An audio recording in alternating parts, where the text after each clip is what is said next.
On this episode of Watch Stuff with Us, Dune Prophecy, Episode 1, Rapid Reaction and Review.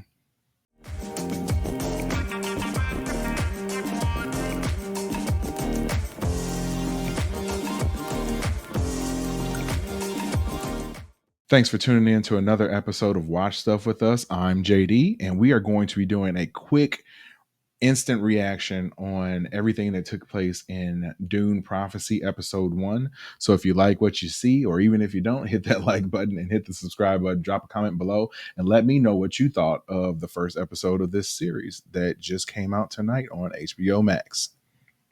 So I wrote down a few of the characters. I don't know if I have all of their names, but I will try my best. It's kind of hard to keep up, especially initially on a show like this. But the episode started with Raquella, who was the first leader of the sisterhood. You sort of got to see a little bit of background on her and how she was able to develop the sisterhood into what she wanted it to be, and had a bigger vision for it that she sort of passed on to Valia and Tula, who are her sort of like trainees, or her right hands, I guess.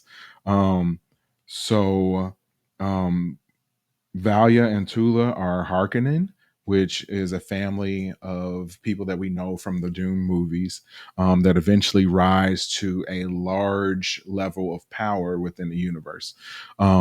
They don't seem to be that big of a deal at this point, which is interesting. So I'm guessing that a lot of this series is going to focus on the Harkonnen sort of rise into power and how they are able to do that through the sisterhood, is what I'm guessing. But yeah, they don't start out as being a very powerful family. We have another person who is part of the sisterhood by the name of Mother Dotrea, and she seems to be at odds philosophically with what Valia wants to do with the future of the sisterhood. Dotrea wants things to be sort of like the way they were. I guess you call her more of a fundamentalist, and you have Valia, who's more of a progressive. Like, I feel like Valia has her own sort of agenda, and the agenda that she has is sort of aligned with what she said the vision of Mother Raquella's was, and that was to um, sort of breed together um, people in order to eventually bring upon this savior who's going to save the world and to come to power and lead them to where they want to go to. So I'm guessing that their genetic manipulation is what's going to be the driving force behind what the sisterhood want to do, and eventually that they would be able to breed the chosen one. We also then jump to Princess Nez, whose father is Javico, and basically he is in charge of the Dune planet that has all the spice.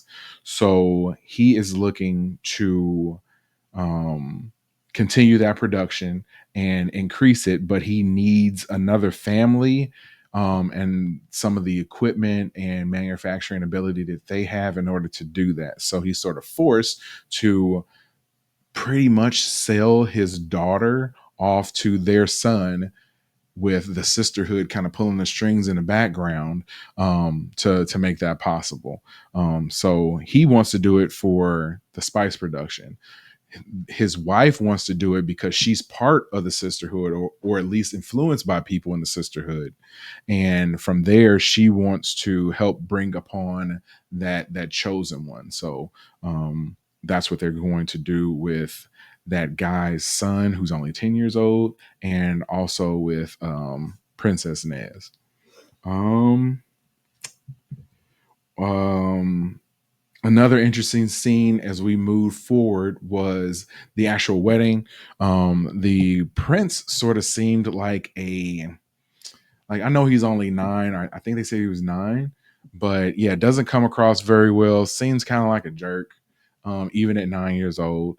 But once they had completed the ritual and the wedding, it seemed like he had, well, it doesn't seem, he had some sort of toy, and that toy turned out to be a machine slash robot, and it looked like a ball, and then it changed into like a little lizard thing and sort of scurried across the floor.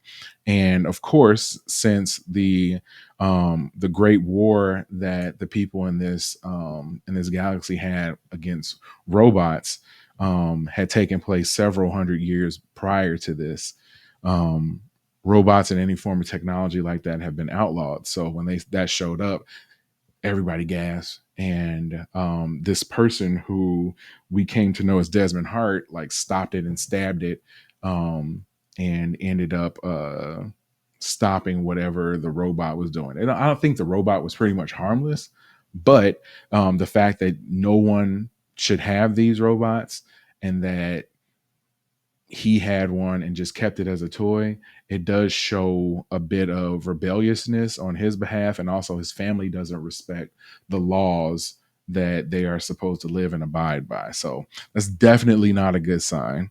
Um, I wrote down about Desmond Hart. The first thing I was wondering was like, there's something up with him. Like, he didn't look trustworthy. He didn't look like a good person. And I know that he was just working to help to gather spice on the planet, but there was something about him. Something didn't seem right. And that intuition definitely came into play later on when he sort of revealed that he has some sort of mental powers that were able to burn and kill the young boy that was married to Nez, or that was gonna be married to Nez.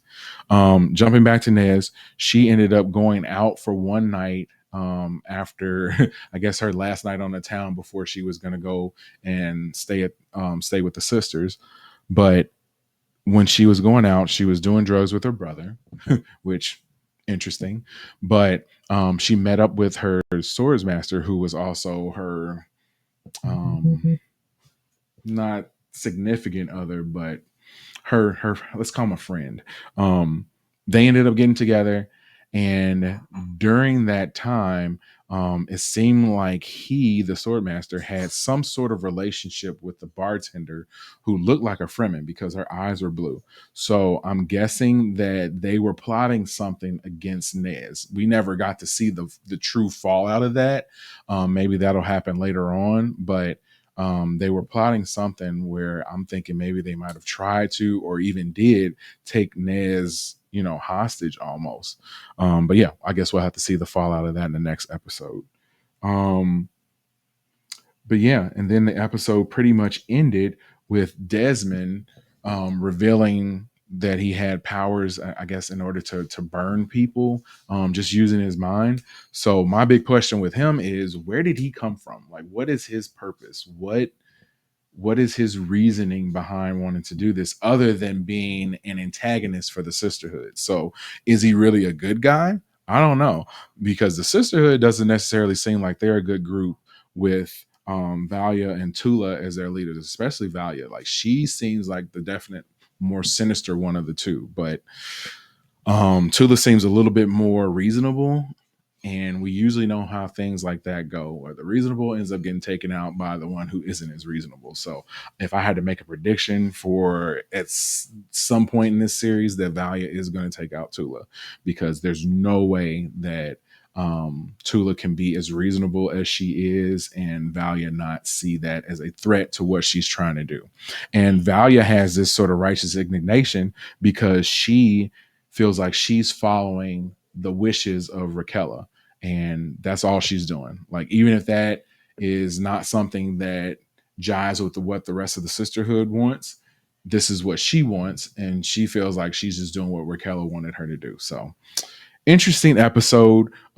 It was not quite as good as I was hoping. Like, that the reveal at the end that Desmond had like these powers was interesting, but I'm hoping that it picks up a little bit more. I know that these shows, and I learned from Agatha all along, which we also covered, that it takes time to sort of build these worlds and have these shows sort of develop to a point where you really want them at. So I'm gonna be patient. going to continue to watch it and continue to review it as long as you continue to watch it with me. Every week, I will be here at 6:30 p.m. Central Time to do a preview of the next episode of Dune, and also we do a watch party right when the episode drops on HBO Max at 8 p.m. Central Time, which is where I'm at. So if you enjoy this, please hit that like button, hit the subscribe button, drop a comment below, and let me know what you think. If you had to make one prediction for this series, what do you predict is going to happen? Let me know in the comments below.